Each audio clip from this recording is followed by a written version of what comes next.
কবিতা আমার রবীন্দ্রনাথ, লেখা শুভ দাশগুপ্ত, কণ্ঠে অঞ্জন গাঙ্গুলি। পরমার্থ কবিবরেষু মাননীয় রবীন্দ্রনাথ ঠাকুর মহোদয়, ধরাছোঁয়ার অনেক ঊর্ধ্বে এখন আপনি। আমাদের জীবনের প্রাত্যহিকতায় কলকাতা কিংবা বোলপুরের শান্তিনিকেতনে, ইংল্যান্ডে কিংবা মংপুতে কোথাও আর আপনার মানবিক চলাফেরার চিহ্নটুকুও নেই। যে মানচিত্রকে আপনি ভারতবর্ষ বলে দেখেছিলেন, আপনার প্রস্থান পর্বের অনতিবিলম্বে সে মানচিত্র বদলে গেছে অনেকখানি। পাঞ্জাব, সিন্ধু, গুজরাট, মারাঠার সিন্ধু এখন পরদেশ। সেখানে যেতে গেলে এখন পাসপোর্ট লাগে। মান্য কবিবর, সেই বদলে যাওয়া মানচিত্রের রক্তাক্ত পটভূমিতে দাঁড়িয়ে আমি একজন সামান্য মেয়ে।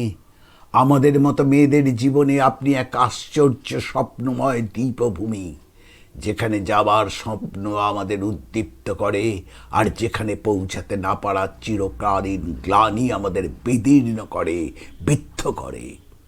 দেশভাগের মর্মান্তিক যন্ত্রণাকে সম্পত্তি করে আমাদের ধ্বস্ত পরিবার একদিন এসে বাসা বেঁধেছিল টালির ঘরে, শহর থেকে বহু দূরের গ্রামে।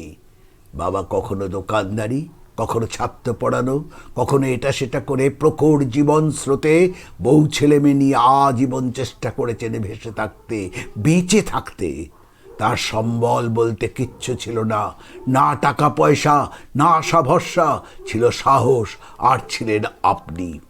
হ্যাঁ, উঠতে বসতে চলতে ফিরতে কথায় কথায় বাবা বলতেন আপনার কথা, আপনার কবিতার গানের কথা, আপনার নোবেল প্রাইজ পাওয়ার কথা, আপনার নাইটহুড ত্যাগের কথা, আপনার গোড়া চোখের বালি যোগাযোগের কথা, গীতাঞ্জলি ছিন্ন পত্রের কথা। আর এসব কথা যখন বলতেন, দরিদ্র লাঞ্ছিত সেই দিনহীন মানুষটির সমস্ত চোখ মুখ ভরে জ্বলে উঠত আলো। আমরা যারা শুনতাম, আমি, দাদা, মা, আমাদের দৃষ্টির চেনা পরিধির সীমা ডিঙিয়ে অসীম এক আকাশ উঠত জেগে, যে উদার নীলিমায় কেবল গান, কেবল ছবি, কেবল প্রশস্তি। দারিদ্র আর অসাফল্যের টানা পড়ে নেবো না আমাদের উদ্বাস্তু জীবনে। আপনি ছিলেন এক অশেষ মাধুরী। কবি, আপনার জানার কথা নয়, আমরা জানি। আমরা দেখেছি অনটনার নিরুপায় দারিদ্র কি ভয়ঙ্কর আগ্নেয় শক্তিতে জ্বালিয়ে পুড়িয়ে দিয়েছে আমাদের নিরন্ন জীবনকে। তবু যখন দিনগত পাপক্ষয়ের প্রান্তে এসে একটুখানি মাটির দাওয়ায় বাবা বসতেন, চৈত্রের সন্ধ্যায় বাতাস কপালে নিয়ে, তখন নুয়ে পড়া দুমড়ে যাওয়া সেই হতমান মানুষটি কি বিশ্বাসে জেগে উঠতেন, নাই নাই ভয়, হবেই হবেই জয়, খুলে যাবে এই দ্বার গাইতেন। আর তার গাল বেনে আসত ব্যথার পরশ লাগা অশ্রুধারা। সব হারিয়েও বাবার বুক জুড়েছিলেন আপনি। আমরা তখন অবোধ শিশু। সেদিন ছিল শ্রাবণের এক অবিরাম বৃষ্টির রাত। আমাদের ভাঙা ঘরের চাল ফুটো হয়ে ঝরছিল স্রোতধারা। আকাশে সেদিন ঘন দুর্যোগ। মাত্র 7 দিনের জ্বরে আমার বিধ্বস্ত মা তখন শেষ পথের যাত্রী। জ্বরে পুড়ে যাওয়া মায়ের গায়ে বাবা তখন হাত রেখেছেন একটু শান্তি স্পর্শ দিতে। চোখে জল। মা বললেন, ছেলেমেয়েরা রইল। বলতে বলতে মার চোখ বন্ধ হয়ে এলো। বাজ পড়ল কোথাও, তীব্র আলোর ঝলক তুলে ঘরের প্রদীপ গেল নিভে। তারপর অন্ধকার। প্রবল বর্ষণে ভেসে যাচ্ছে সবুজ গ্রাম, হু হু করে বইছে ঝোড়ো বাতালা হাওয়া।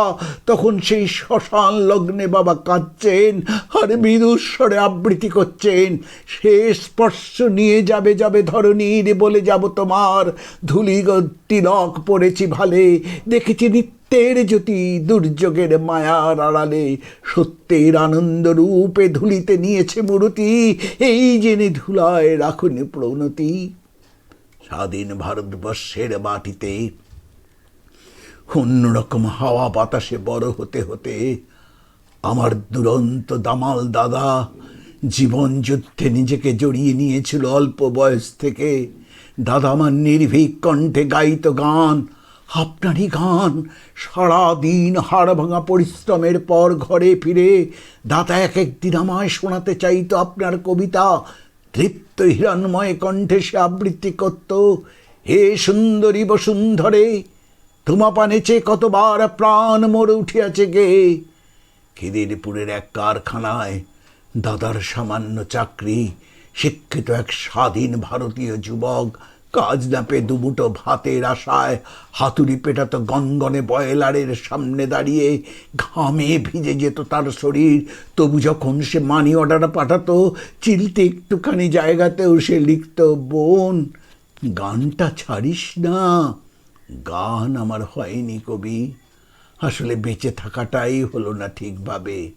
এখনো ছাত্র পড়াই, টিম টিম করে জলে কেরোসিনের সান্ধ্য আলো।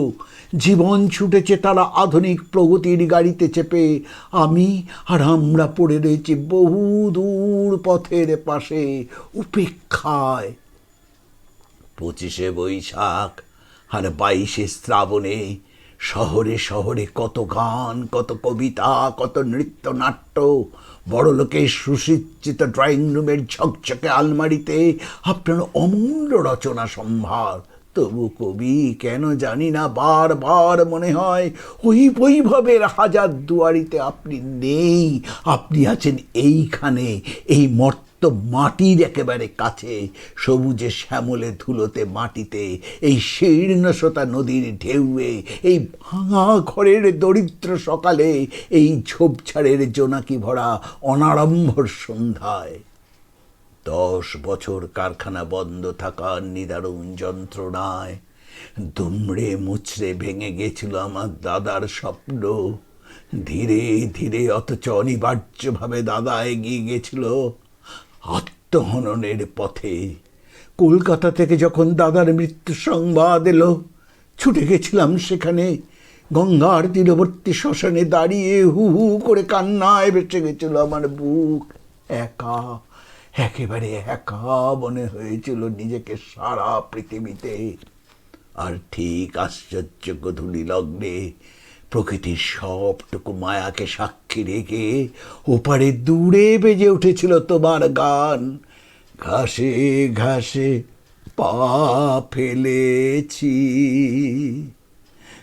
অমনি আমার সমস্ত অন্ধকার, সমস্ত বেদনা গ্লানি যেন কোথায় দূরিয়ে হারিয়ে যেতে লাগলো।